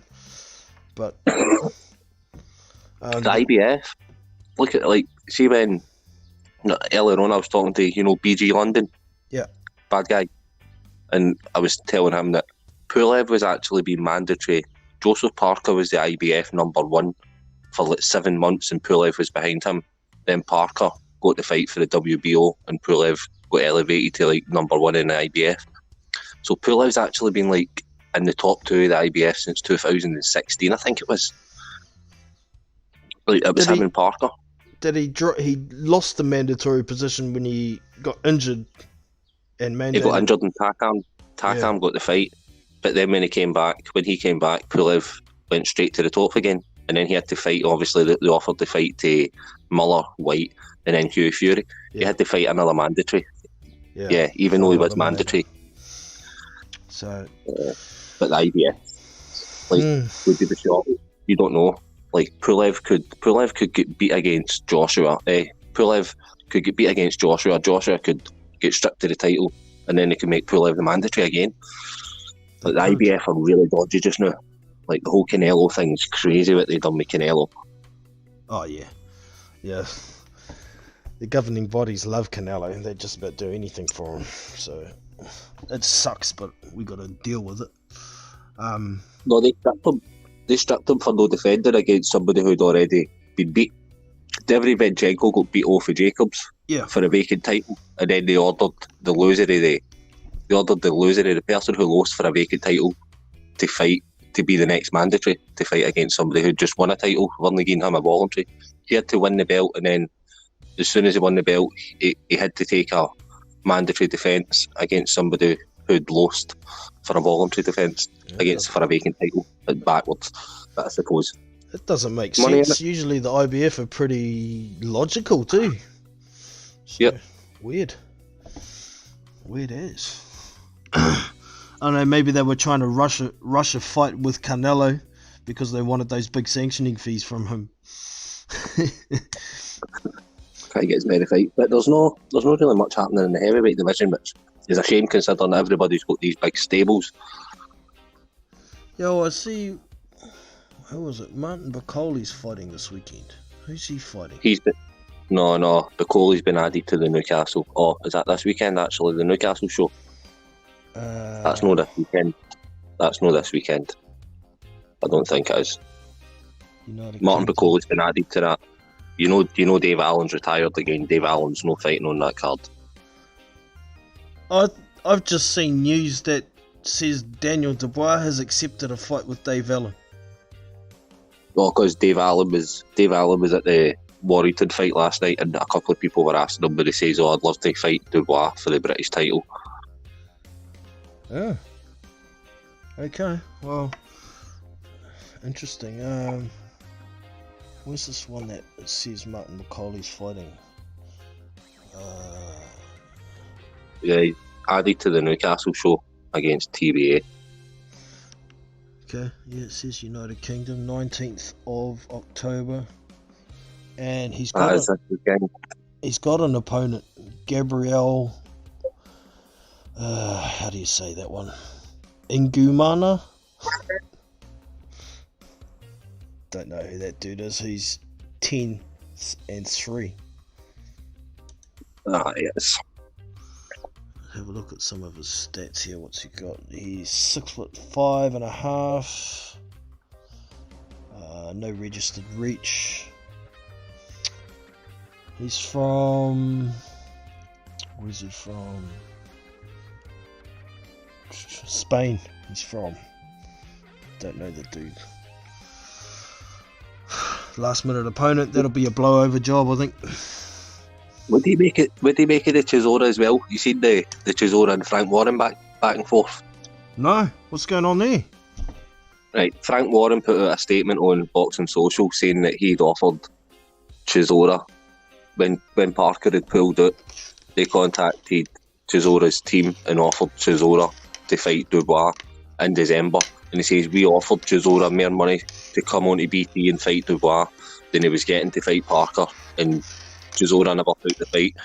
And then somebody asked Chisora, and he said that he told Frank Warren basically to shut his mouth up and to stay out of boxing. And then Frank Warren came back, but apparently they turned into David Hay and says, look, how much is Chisora getting? He told him, he says, right, we'll give you more than that to fight Dubois. And they went back to Chisora, and Chisora wouldn't take the fight. That's interesting. Mm-hmm. I'm surprised David Hay actually told Warren what he was getting paid, what Chisora was getting paid to fight Price. That's interesting in itself. But it's not like Derek to run away from a fight. That's what I'm saying. But he would have had to. You've got to think about it. It's not just the money. You have to stop your camp when you're meant to be fighting in October and delay a camp for 2 months, don't you? Yeah. So you lose Christmas. That's the way you have to look at it. You lose your Christmas, really. Because Chisora will fight in October. He won't fight again. He won't go into camp this year. He'll take the rest of the year off his family, won't he? Yeah. I would have. So I think that's the way Chisora was looking at it. Chisora was thinking maybe it's an extra $100,000, but like you need to fight somebody better. You need to delay your camp. You miss all your time with your family, and I took less money to fight Price. It's an easier fight, right enough, innit? Oh yeah, definitely. When were they trying to? Do you know when they were trying to get that fight made for Dubois and Chisora? Was it December fight or start of next year? December. Okay. No. Dubois is going to be back out before the end of the year. Oh, okay. Well, shit. Depending on how this fight goes with Chisora and Price, if Chisora could get him out of there quick, he could turn around and go, let's go. I'll fight again in December. Take both paychecks. He could. He really could. But I guess we'll have to wait and see how that fight goes. But I hope Derek hasn't messed that up by telling Frank to keep his nose out of boxing. That won't go down well with fish eyes. I wonder what's going to happen with Parker as well. Well, yeah. Parker needed to fight and beat Chisora to stay relevant. Parker could end up being swept aside here. Like, he really could. Quite possibly. I think he's trying to get a fight to be on that Ruiz-Joshua undercard. But I'm not sure how successful he's going to be. They're talking about trying to remake that Chisora-Parker fight to go on that card. But I don't know how Derek will be taking that. He'd rather be the headliner in London, wouldn't he? He can make more money out of it. So let's be honest. Chisora's no headlining no card unless it's against Dillian White. It's a pay-per-view and he's the B-side. Yeah. Do you not remember the last time? It was him versus Sanet Gashi was meant to be the headline, and Dave Allen versus Lucas Brown ended up headlining. Yeah. Because Chisora was headline right up until the week of the fight, and then Chisora was getting an interview and Dave Allen was there, and Chisora turned around and says, "Oh, you can be headline, you've earned it." And Adam Smith was there, and they took that as an agreement. Ooh. That was the actual agreement. You should go watch it on IFL with Derek Chisora, Dave Allen. And they turned around to Dave Allen and says, "Oh, you've earned it, you deserve it, you can headline the show." And Adam Smith's there. That's how we got it. And him versus Sanet Gashi shouldn't be headlining a show either. Yeah. Interesting. Even him and Spilka, which is better than Gashi, can't headline a fight either. Derek Chisora can headline a card, but it has to be against a name opponent, doesn't it? That's the pure truth of it. That's what I mean. He's always going to be the B-side in the main event where he's headlining a main event. He's always going to have to be the B-side on that. Yeah. Like, it would be even against a Povetkin or something. Chisora's the B-side, isn't he? Yeah. Yeah. Well, even if Chisora has a tough fight against Price, I think that might put him out of a possible December 7th on the undercard. Maybe Parker could fight someone else from Matchroom, like a Povetkin or a Michael Hunter, or even a Usyk if he's not busy. But depending on what the WBO do, if they say Usyk and Parker can fight for the belt, then they could put a second world title on that card. Oh, no. I don't know. They won't. I think everybody's losing the plot. I think Eddie Hearn built it nicely. I think Eddie's building a stable, so he's always going to have fighters he's not matching the fighters against each other. No. I don't think everybody will fight Chisora because he's at the end. Chisora and Povetkin are kind of there to be used to get your mandatory fights, but he'll position his fighters so if somebody loses the belt, somebody's there to fight for it straight away, won't he? Yeah, I'm not sure. A lot of the fighters that he's got aren't like open-ended contracts that they're on too. Some of them are on a certain amount of fights. I think Parker's on a 5-fight. I think Usyk was only on a 3-fight deal and he started that with Bailey. So he's had 2 fights with Matchroom now already. Povetkin, was he co-promotion deal for 3 fights as well or something like that? So you can't hang on to them forever unless they re-sign with them or something. That's what I mean, but he's not going to, like, Herkovic isn't going to fight against a Bicoli or a Dillian White or anybody like that. He's getting kept away from them till he gets right to the top. He'll only fight them if it's for a world title. Yeah, Herkovic's like the next generation, the next wave behind some of the guys he's already got, so he'll be building them. He'll get a world title. He'll no need to fight anybody to get a world title shot. But the likes of Bicoli will probably need to fight a couple of good names before he gets a title shot. Yeah, it makes sense. Everybody's got their own path, haven't they? Indeed. Did you watch I sent you a link for the... Yeah, I did. Did you watch it? I did.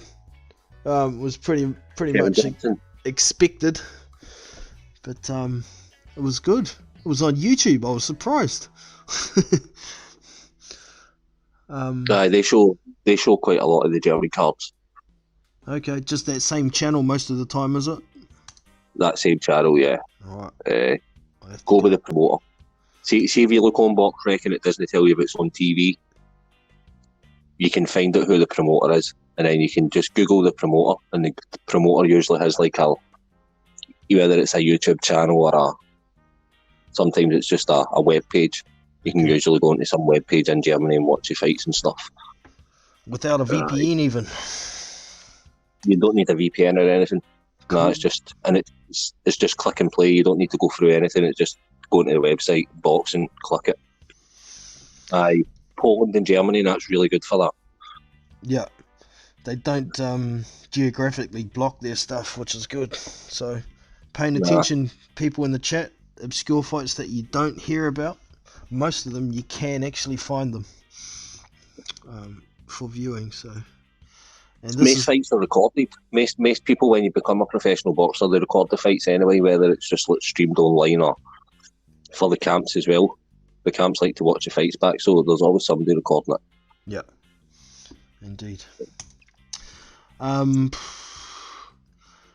What fights did you catch over the weekend besides the ones we've already talked about, mate? Is there any you want to... I was at the Warrington card. I went to the Warrington fight last night. Yeah. Did you expect him to do what he did? Well, I didn't, because I expected him to win, but I actually messaged McGregor and said I seen Warrington at the presser, and he looked ill, like he didn't look gaunt. See, after the weigh-in, he didn't look as if he was weight trained. He looked ill. I actually thought there was a chance that Warrington might have got beat. I was shocked that he came out and blasted him, to be honest. Yeah.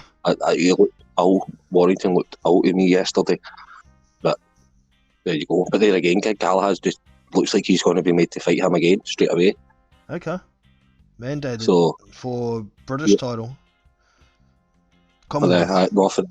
for the IBF Oh, that he just beat him for. full, yeah, okay, the full world. Yeah. So Well, was Josh that Warrington's dad said that he might move up. Warrington's dad says that he might move up in weight, so he might not even fight again at featherweight. okay? Galahad Warrington last time round, that was only a split decision or something, wasn't it? That was a scrappy fight. So could be worth watching again for sure if it's going to be competitive. But yeah, I didn't expect him to blow the dude out in 2 rounds like that either. That was not the Josh Warrington we're used to seeing. No. Freaky shit, man. That was also. Oh no, that wasn't. It was a different card. That Barrett and Corey. No, that was on that card. Oh, it was. Okay. Right. And I've seen him fight a few times. Jordan McCrory. He's Scottish. He fights with. Do you remember I was telling you that Lucas Brown was signed to a promotional company and they were getting funded by Rich Energy, the energy drink? Yes. That's them. That's who Jordan McCrory fights for. Okay. In Scotland, are known as Kinnock Boxing. Okay. Yeah. Yeah. Well, they're the team. They're funded by, or they get co-promoted and they get sponsorship by Rich Energy. Okay. Yeah. Well, see, I thought Jordan McCrory had kind of cleaned up his act, and I thought he might have a chance of going the distance against Barrett, but he got beat down again. You can't take that out of somebody like that. He's just. Was it ninth once round? He get hot, once you get hot, he wants to fight, doesn't he? Yeah. He just always wants to fight. Yeah. It's gonna keep going down the same track when he hits the elite level every time if he keeps doing it. So that's what it is. But it was another fight I lost money on. Bad weekend for betting for me. Except for the Usyk one. And I picked the exact round on that one, and it was paying 7-1, I think it was. It's good. Some odds. Have you bet on Ruiz yet? The Ruiz Joshua fight? No, I haven't yet. I think Joshua's still the favourite, isn't he? So interesting. Let's see if I can look up the odds on that one. Where is it?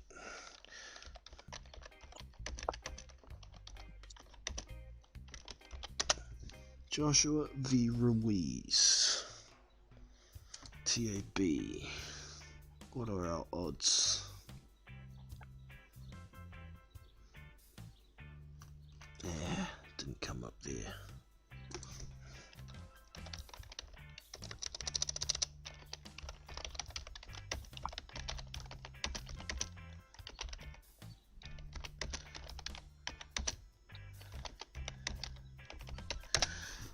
Will that work? Joshua v. Ruiz.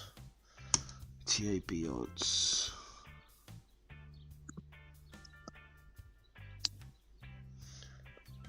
No, it doesn't come up. I'll have to go search for it later. Pain in the ass.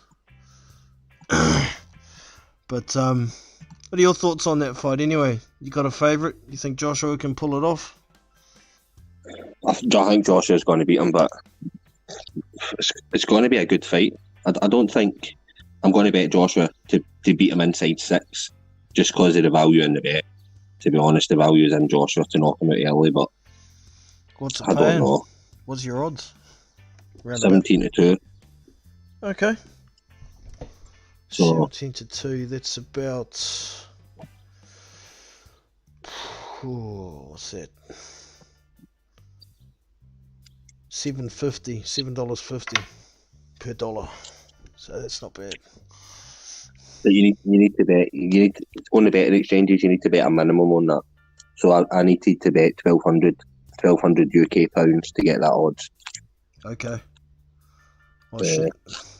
That'll pay out well if it happens for you, though. It's worth a bet. It's like over £9,000. So, yeah, buy yourself a boat after that. No, I'm a far way away from a boat. I've ever won. Like, I used to, well, you're a Kiwi, but you ever heard of the Aussie Millions? No? The Aussie Millions, every Sunday, there's a tournament, a poker tournament, and you play for the Australian $1 million. Okay. And I won 90 grand, I won 90 UK pounds at that. That's my biggest ever win playing poker.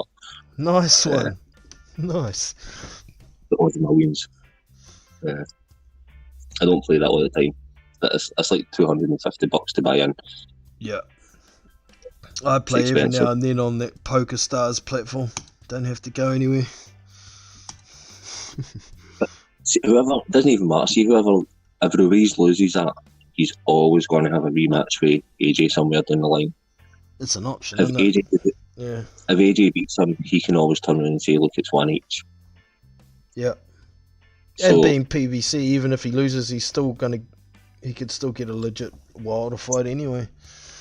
He's got options because of that win last time. I don't know. It's the same thing. It's like Dillian White. Everything's up in the air with Dillian White. Like, what happens with Wilder? Does Wilder fight Ortiz, and then Fury, and then will he get a shot against? Because Dillian White's getting cleared, isn't he? I think we know that now. Dillian White will be fighting soon enough.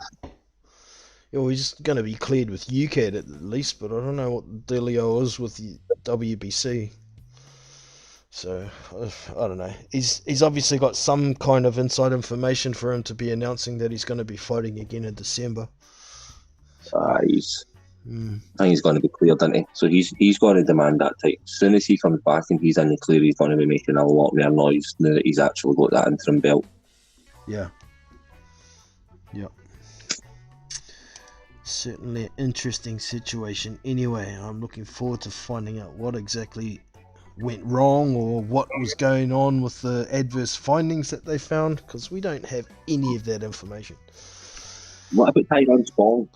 I'm hearing a lot of conflicting things. I'm hearing that Tyrone, right, John, you'll know, right? The first time I ever came onto the internet and came onto YouTube was on your channel when you were talking about VADA. Yeah. And you were talking about you, Dad.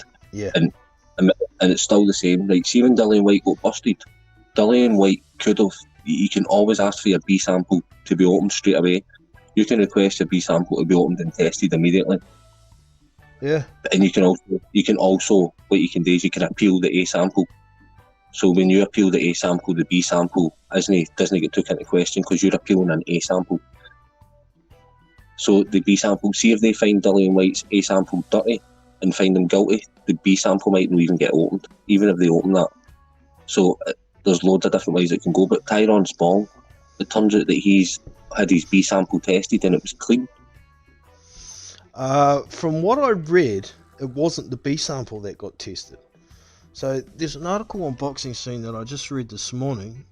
Apparently, the tests that he got adverse findings in were in two different tests. I think it was the 22nd of September and the 26th had the adverse findings in it, and his A sample was what got tested for that. There's been no mention of the actual B sample, but the VADA did more tests on the 2nd of October, and those tests came out clean.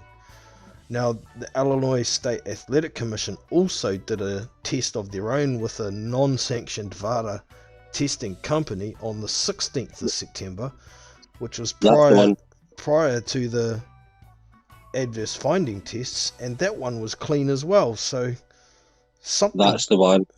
It was that one there that I got confused with. See the one that had been independently tested? Yeah. And that's the one. That was like a week before the other ones. So, and that's the thing. See your B sample as well. Like, say UCAD catch you dirty, right? See if you request for your B sample to be tested. I don't know what the law's like now, but you used to be able to request for that to be tested. So Dillian White can say, I request for that to be tested in Loughborough University. He can have his own people analyse that drug test. And he has to be present when they open it, and there's a... It has to be tested. He can request for it to be tested, because you request for it to be tested by independent people. No UCAD, but UCAD have to be present. You have to be present or one of your team when it gets opened and tested. Yep, that makes sense.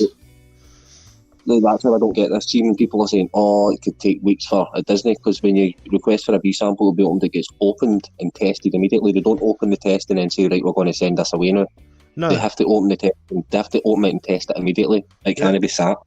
and the findings from that test being open are there, ready for, sentencing or whatever within 24 to 48 hours. So when UCAD talk about it taking up to 12 months to have a B sample tested and the results come out, it's like, how the hell do you justify 12 months giving results for something that takes 24 to 48 hours?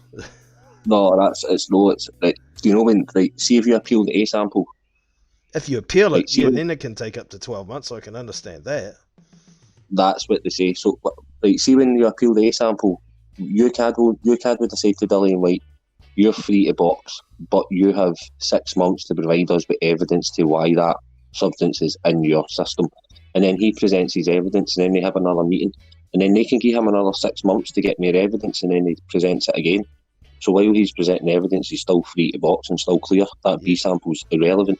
Yes. See then if Dillian White can then turn around at any point during that and request for his B sample to be opened.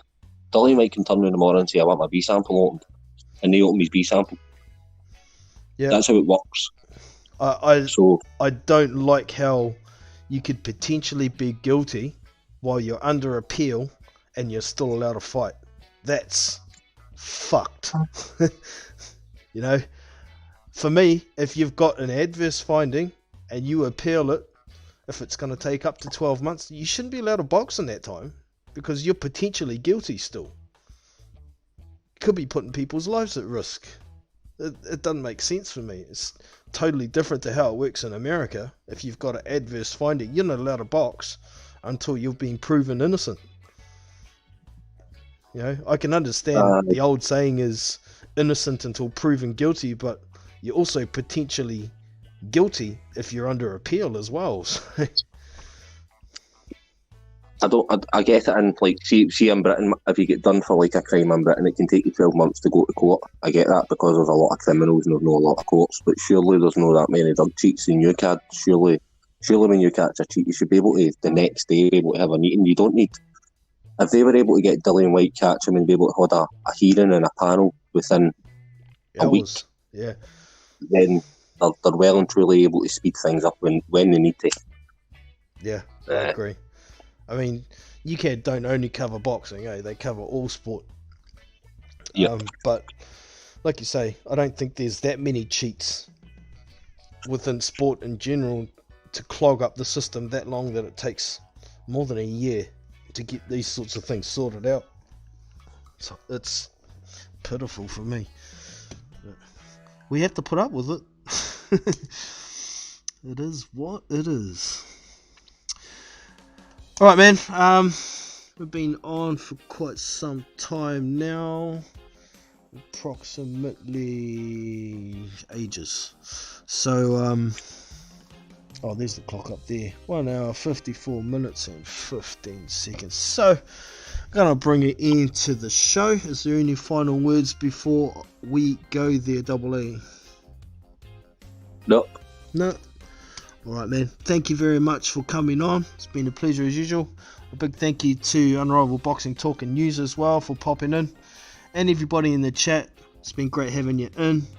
And next time, don't be afraid to hit that link so you can jump on the panel and have your say. So that is us for now. This is Big Boys Boxing, Double A Boxing Blunts, and Unrivaled Boxing Talk and News. And we are out. So